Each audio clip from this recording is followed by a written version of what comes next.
Olá, abençoados, graça e paz, queridos. Sejam bem-vindos a mais um quadro examinando as Escrituras. Obrigado por você estar aí compartilhando as nossas mensagens. Obrigado por você estar aí deixando seus comentários, deixando seu like. Valeu mesmo. Obrigado, família. Queridos, vamos compartilhar mais um texto. Como eu falei na última mensagem, alguns textos ou alguns versículos isolados que dão um nó na cabeça de muita gente, principalmente quando nós estamos explicando a mensagem da graça, ministrando a palavra da graça. Então sempre vem alguém com um argumento em cima de um versículo solto. E o tema é: quem crê e for batizado será salvo. Olha ao emprego do verbo será, não é será salvo. Mas será salvo de quê? Porque todos os textos referentes à salvação na Bíblia, a religião de um modo geral, obviamente não estou generalizando, mas uma grande parte, principalmente o sistema evangélico tradicional, eles atribuem a salvação eterna. Não, irmão, olha aqui, ó. Quem crê e for batizado será salvo eternamente. Mas é isso que aquele texto está falando? Não. O problema é que as pessoas não examinam as Escrituras, não examinam o contexto. E às vezes o contexto não está nem dentro daquele texto, está em um outro livro histórico, em uma outra fala de uns dos apóstolos, ou do próprio Jesus de Nazaré. Então tem que haver esse exame, essa busca, para que haja um entendimento pleno acerca destes assuntos. Então vamos lá. Abram aí a sua Bíblia, você acompanha aí, o livro histórico de Marcos, capítulo 16, versículo 16. É um outro texto, como nós falamos na última mensagem, que eles usam para argumentar a salvação. Não? Então, primeiro, eles querem que você faça aquela confissão, Romanos 10, 9 e 10.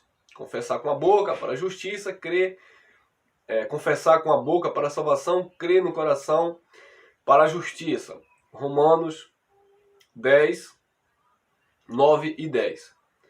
E o segundo texto que eles leem é no ato do batismo nas águas, que é isso aqui, Marcos 16, 16. Eles dizem assim, eles leem, claro, como está escrito: quem crê e for batizado será salvo. Há um argumento aí no meio de um pseudo-pregador da graça, um pseudo-apóstolo, que ele diz assim: se está escrito, eu creio. Bom, e é assim? É para crer como está escrito ao pé da letra? Não, amado. Bom, se está escrito, eu creio dentro daquela revelação, dentro daquela coerência. Por exemplo, um exemplo que eu vou dar. Algumas pessoas dizem assim: vocês pregam contra o dízimo. Nós não pregamos contra o dízimo. Nós ensinamos como está escrito o dízimo na Bíblia. Então, está escrito o dízimo na Bíblia? Por exemplo, lá em Malaquias 3,10? Claro que está escrito. Eu creio? Creio, mas eu creio como? Lendo Malaquias 3,10 ou lendo o livro todo de Malaquias? Lendo o livro todo de Malaquias. Está escrito: quem crê e for batizado será salvo? Sim, está escrito. Eu creio nas Escrituras? Eu creio assim? Creio. Mas batizou nas águas e é salvo para a vida eterna? Não. Então tudo que está escrito, eu tenho que crer dentro do seu contexto, dentro da sua revelação. E não pegar um versículo isolado e dizer: bom, se está escrito, eu creio. Está escrito? Claro, porque senão eu vou pegar versículos soltos, como eles fazem, e embutir isso na mente dos irmãos, dizendo: aí, irmão, você está indo contra a palavra, porque está escrito. É como as pessoas pegam as crianças e apresentam no famoso templo, dizendo que está apresentando a Deus, porque está escrito que Jesus também foi apresentado. Sim, está escrito que Jesus foi apresentado, mas está escrito também que tinha que ser apresentado. Tinha que ser menino, no caso homem, com 8 dias de nascido, e no ato da apresentação tinha que ser circuncidado e dar lá as ofertas exigidas pela lei de Moisés.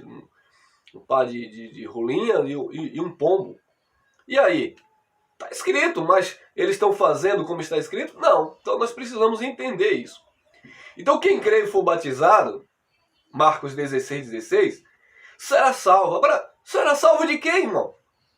Será salvo do pseudo-inferno espiritual?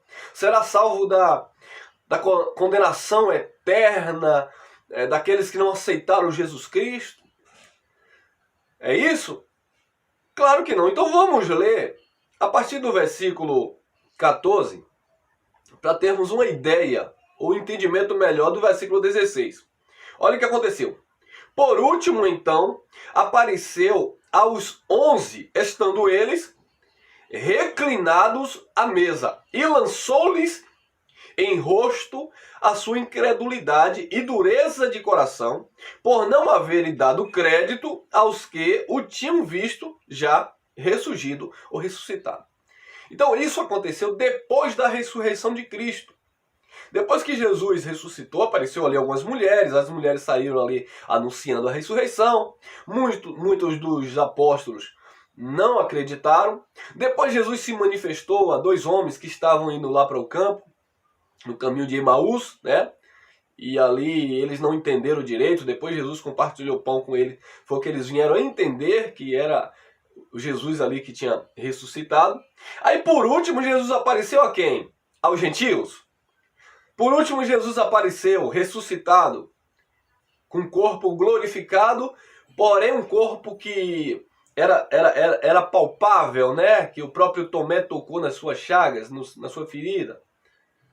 Então, por último ele apareceu aos 11, visto que Judas já não fazia mais parte aqui, o traidor já não estava aqui entre eles.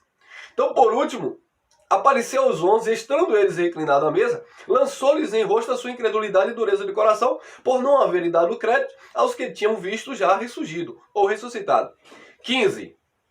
E disse-lhe, ide por todo o mundo e pregai o evangelho a toda criatura. Olha o que Jesus, depois que ressuscitou, falou. Ide por todo mundo pregai o evangelho a toda criatura. Que mundo? O mundo cosmo, o planeta Terra, e para todas as partes do mundo? Não, mano. O mundo aqui que Jesus se refere era o mundo habitado pelos judeus.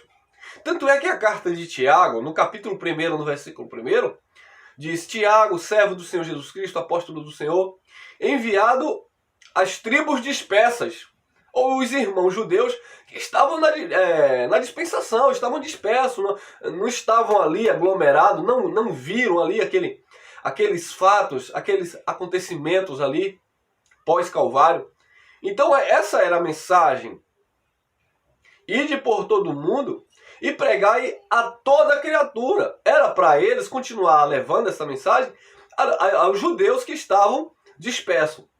Tanto é que quando nós lemos Mateus capítulo 10, versículos 5 e 6, Jesus está dando ordem lá que não é para ele ir para os gentios, não é para os apóstolos irem para os samaritanos, senão as ovelhas perdidas da casa de Israel. Esse era o mundo que Jesus se referia aqui.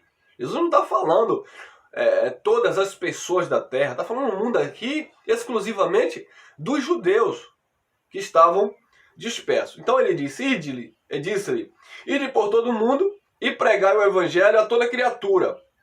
16. Quem crê e for batizado será salvo, mas quem não crê, será condenado. Então, de que batismo aqui o Jesus está falando? Olha, ele está falando do batismo que era uma prática dos judeus. Era aquele batismo ali do arrependimento, porque o ministério do Nazareno, aí você vai dizer, não, mas aquele já tinha ressuscitado. Sim, ele já tinha ressuscitado, mas a mensagem aqui ainda era para os judeus. Jesus aqui não tinha levantado ainda o apóstolo Paulo para ir para os gentios. Então a mensagem aqui ainda era para os judeus. Precisamos entender essa questão, por exemplo, quando nós lemos ali o livro de Atos dos Apóstolos, aquilo ali é um livro histórico. Os Atos dos Apóstolos era o livro da transição da lei para a graça. Era muitas informações ainda do judaísmo, do Jesus histórico, Jesus de Nazaré, para o Cristo ressuscitado, que já havia prometido, Atos capítulo 1, versículo 5, por exemplo, ele disse: João batizou vocês com água, vós sereis agora batizados com o Espírito Santo, falando da promessa de Joel 2, o Espírito que seria derramado sobre os filhos de Deus pós-ressurreição. E então era muitas informações cruzadas, os pactos estavam se cruzando, então a mensagem ali ainda era concentrada para os judeus, exceto alguns gentios, por exemplo, Cornélio, a família, que já estava tendo algumas experiências ali. Deus já estava dando algumas experiências para os apóstolos, até o próprio Filipe, quando vai lá e anuncia para o eunuco de Candace, o hábito, o costume dos judeus era tão forte acerca do rito do batismo, que Filipe nem falou que ia batizar. O próprio disse: eis aí a água, o que me impede de ser batizado? Aí Filipe disse: que crê? Você crê? Então pronto, ele creu e Filipe ali batizou. O próprio Pedro, quando está pregando para Cornélio e sua família, diz que antes de Pedro falar de fato tudo o que tinha para falar, o Espírito Santo já tinha selado a família de Cornélio. Então Pedro decidiu mandar batizar todo mundo. Jesus não mandou Pedro batizar nas águas. Pedro que sugeriu: bom, visto que eles também receberam o dom do Espírito como nós, o que é que impede deles serem também batizados? Aí batizou todo mundo. Mas Jesus não mandou Pedro batizar ninguém, Jesus não mandou Filipe batizar o eunuco. Era um hábito, um costume deles. Então Jesus aqui, no livro histórico de Marcos, na narrativa de Marcos, diz assim: quem crer e for batizado será salvo, mas quem não crer será condenado.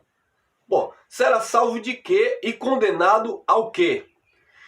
Amados, nós vamos ler daqui a pouco o que eu quero falar. Quando Jesus de Nazaré estava anunciando a sua mensagem, a mensagem pré-reino, né, porque o reino estava próximo, o reino está vindo, o reino está chegando, Jesus estava advertindo os judeus que os judeus iriam passar por um juízo, por uma grande tribulação, uma sentença de Deus. E os escolhidos de Deus, que iriam passar por aquilo, eles iriam vencer. Tanto é que Jesus fala lá em Mateus 24, que se possível enganaria até os escolhidos, mas os escolhidos não foram enganados. Jesus estava ali advertindo que haveria um juízo sobre os judeus. E quem eram esses judeus que iriam passar esta fase, que iriam passar por este momento de tribulação e de perseguição?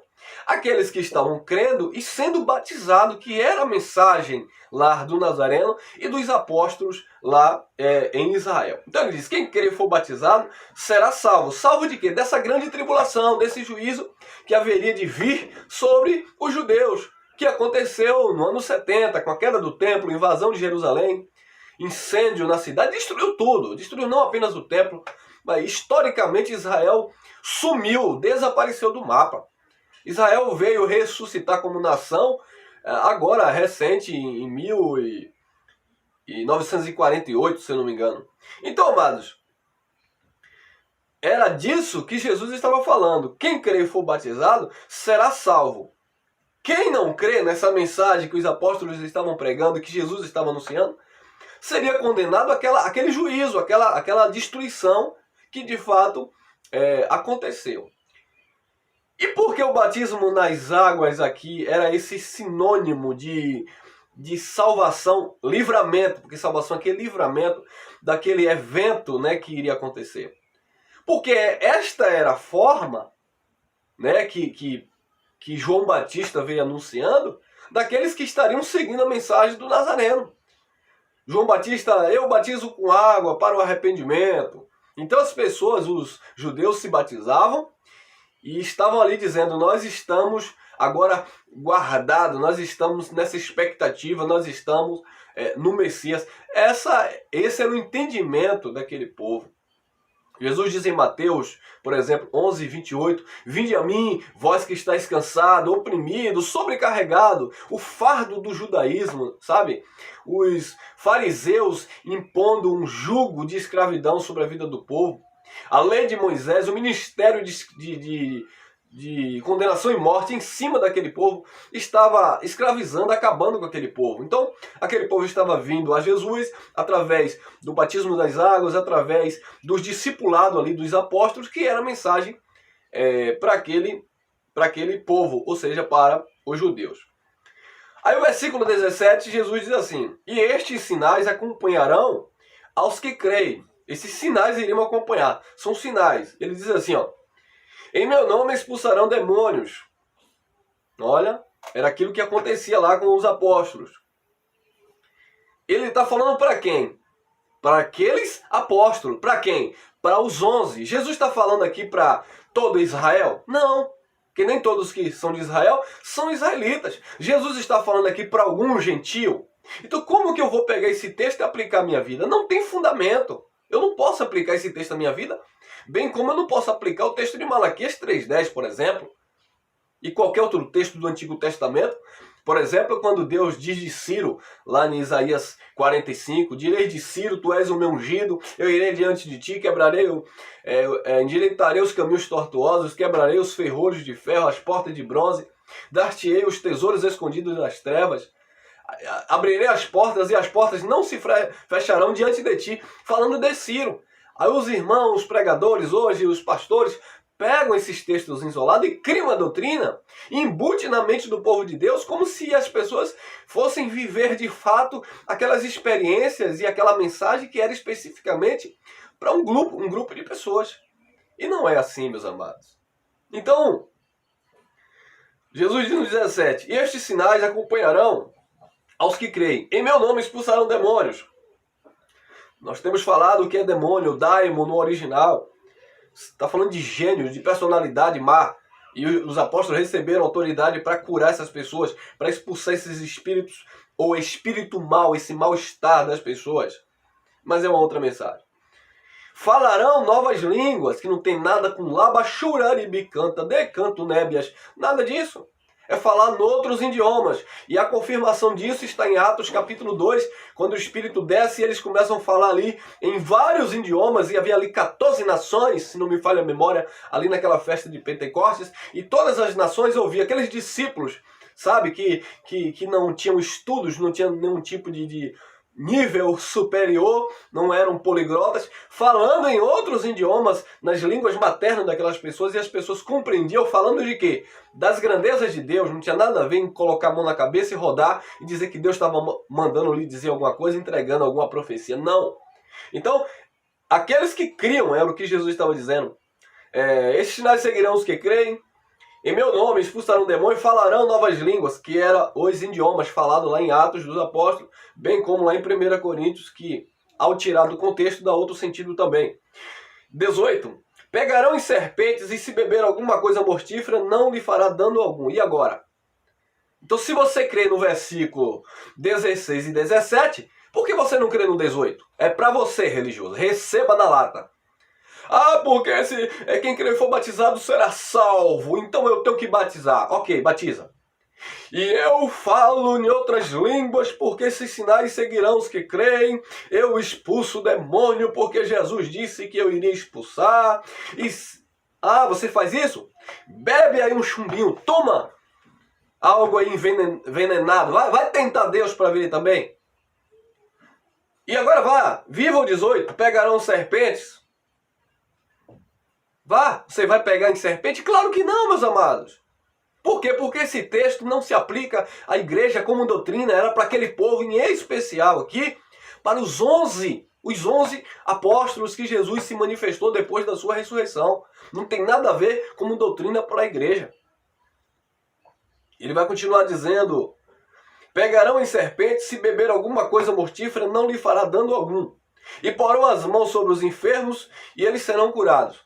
Ok, você vai colocar a mão em todos os enfermos serão curados? Claro que não. Mas eu tenho um dom de cura. Você não tem nada. Quem cura é Deus, e Deus cura se Ele quiser. Nós não temos nada. Tudo é dele, porque dele, por ele e para ele são todas as coisas. Versículo 19. Ora, o Senhor, depois de ter lhe falado, foi recebido no céu e assentou-se à destra da majestade. Eles quem? Os 12. Você não estava lá. Eles, pois, saindo, pregaram por toda parte, cooperando com eles o Senhor e confirmando a palavra com os sinais que o acompanhavam. Então essa mensagem aqui, amados, Jesus estava falando para os 11 apóstolos, depois que ele apareceu ressurreto. Não foi para os gentios, isso não é doutrina para a igreja, isso era para os apóstolos. E o batismo aqui, quem crê e for batizado será salvo, era salvo daquele juízo que haveria de vir sobre os judeus. E quem não cria já estava condenado àquele juízo que aconteceu no ano 70. Isso é fato, está na história. E comprovando isso, nós vamos lá em Mateus, isso é antes, né, da morte e ressurreição de Jesus, que Jesus já estava profetizando. Mateus, né, 24, Jesus está dando um sermão escatológico e está ligado a esses textos. Olha lá, Mateus 24, 12 ao 14 apenas. E por se multiplicar a iniquidade, o amor de muitos se esfriará. 13, Mateus 24, 13. Mas quem perseverar até o fim, esse será salvo. Perseverar até o fim de quê? Perseverar até o fim daquela tribulação que havia de vir. Ficar firme dentro daquele contexto, daqueles acontecimentos que estava por vir, dentro daquela geração que Jesus disse: não passará esta geração sem que tudo isto aconteça. Passará os céus e a terra, mas a minha palavra não há de passar. Aqueles elementos iriam se desfazer. O pacto, a lei de Moisés iria de fato ter fim com a vinda, a manifestação do Filho do Homem sobre as nuvens, que foi em forma de juízo, não era no sentido literal. Então Jesus disse: aquele que perseverar até o fim será salvo. Não tem a ver com salvação eterna, que é totalmente pela graça e nos foi otorgada antes dos tempos eternos. Espiritualmente, todos os filhos de Deus já nasceram salvos. Ninguém se salva eternamente depois que está em um corpo de carne. Ele já veio pronto, ele já veio, se ele é de Deus, ele já veio com a divina semente do Espírito, ele é salvo. Se ele não é de Deus, ele nasceu biologicamente, tem um corpo, né? São apenas alma vivente, herança de Adão. Cumpre o propósito que Deus estabeleceu, depois morre o pó, o corpo vai voltar para o pó. Aquele que é de Deus, o corpo volta para o pó e o espírito volta para a eternidade, porque ele veio da eternidade antes da fundação do cosmos. Desde a criação do mundo, ele já estava em Deus. Então a salvação eterna não se dá na carne. A salvação eterna já se deu no nosso espírito. A salvação aqui, nesses dois contextos que nós estamos lendo, tem a ver com o livramento da grande tribulação e do juízo de Deus que haveria de vir sobre os judeus. Mas quem perseverar até o fim será salvo. Mateus 24, 13. Olha o 14. E este evangelho do reino será pregado no mundo inteiro, em testemunha a todas as nações. Então não é no mundo inteiro falando de todo mundo habitado. É no mundo inteiro aqui, está falando dos judeus que estavam dispersos. Em testemunho que em todas as nações. O evangelho seria pregado no mundo inteiro e as nações iriam receber esse testemunho, como nós temos recebido, que isso de fato aconteceu. Paulo disse lá na carta aos Colossenses que o evangelho foi pregado por ele no mundo inteiro. Que o mundo daquela época habitado, Paulo foi o único que foi levar esta palavra.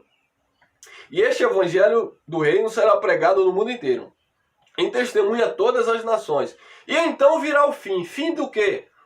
Fim do aion, que é um período de tempo. Fim, de fato, do pacto mosaico, da lei, que foi, de fato, definitivamente abrogada. Porque o templo, ainda aqui, estava de pé. No ano 70, o templo cai, acaba-se os sacrifícios, as ofertas no templo, acaba-se a prática de dízimo, a prática das oblações, as lavagens, acaba tudo isso, amado. Então isso foi o fim do mundo para os judeus. Essa era a percepção de fim dos tempos, fim do mundo para os judeus. O dia do Senhor que virá como vingança. O Senhor irá se manifestar com ira. Isso era o fim. Então aqueles que foram batizados, aqueles que creram, eles foram salvos daquela situação que ocorreu lá naquele período.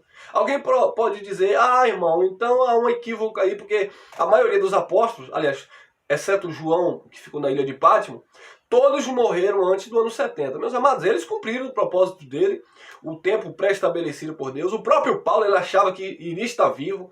Ele dizia assim: na vinda do Senhor, nós que ficarmos vivos. Ele se incluía. Nem Paulo ficou vivo para ver isso. Apenas João, né, que rompeu o ano 70 e morreu lá em volta do ano, se eu não me engano, 105 da era cristã.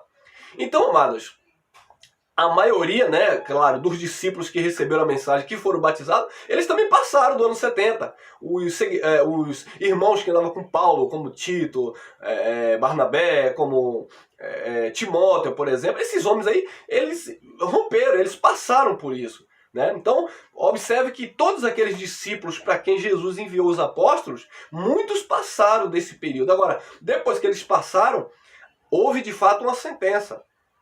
De fato, o joio foi separado definitivamente no plano espiritual. O joio foi separado do trigo, o bode das ovelhas. Então, estão aí no mundo, né, os filhos da perdição que nascem na carne para cumprir ainda esses desígnios de Deus, e os filhos que já nasceram salvos, cumprem o propósito de Deus e partem para o Pai eternamente. Amém? Então, era apenas aqui esses dois textos que eu queria ler, e nós acabamos prolongando aqui o vídeo, tá bom, meus amados? Então, quem crê e for batizado, Marcos 16,16, não é para a vida eterna, era daquela salvação, livramento que Paulo se referia, tá bom? Ou melhor dizendo, que Jesus se referiu. Outro texto que é bem comum o sistema religioso ler e não entendem. Atos 16:31. Paulo está preso com Silas, começa a louvar, a cantar perto da meia-noite, e as cadeias ali se movem, se quebram as correntes. E aí o centurião, ao ver Paulo e Silas livres, ele vai tentar se matar. E aí Paulo, não faça isso. E aí ele diz, o que eu hei de fazer para ser salvo? Aí Paulo diz, crê no Senhor Jesus, Atos 16:31. Será salvo tu e toda a tua casa. Por acaso Paulo está falando ali de salvação eterna? Não! Paulo está falando de um livramento, de uma salvação de livramento que Deus iria dar, tanto ao centurião como à casa do centurião. E de fato aquele homem aceitou a mensagem de Paulo, creu, né? Ele cria, era um filho, afinal de contas, e ele ali foi batizado, era uma prática deles também. E toda a casa, por certo, eles foram livres, né? Eles foram salvos de suposta perseguição depois dos seus senhores romanos. Tá bom, meus amados? Então não tem nada a ver. Quem crê no Senhor Jesus será salvo tu e tua casa. Ah, legal. Então eu vou aceitar Jesus, eu sou salvo. E uma vez que eu sou salvo, toda a minha casa é salva, porque eu creio, sou salvo. E Jesus disse que a minha casa também é toda salva. Mas isso não está falando de eternidade. Eu creio no Senhor Jesus Cristo. Eu sou salvo de tantas coisas, sou salvo de tantos acidentes, de tantas circunstâncias da vida. Deus me dá tanto livramento. E por certo, a minha casa também é beneficiada, porque eu estou reinando em vida, minha casa também irá reinar em vida. Eu sendo um exemplo na minha casa também irá seguir esse Cristo. Eu sendo um testemunho deste amor maravilhoso do Pai, desta graça maravilhosa, a minha casa também irá me imitar nesse sentido. Então, meu amado, eu creio no Senhor Jesus Cristo, eu sou salvo, e toda a minha casa, minha filha, minha esposa, minha família está debaixo também desse contexto de salvação, de cuidado, de bênção de Deus, tá bom? Não tem nada a ver de vida eterna, que é uma coisa totalmente à parte, e quem nasceu já nasceu salvo eternamente. Graça e paz. Já se inscreveu? Se inscreva aí, vamos lá, vamos compartilhar essas mensagens. Até a próxima!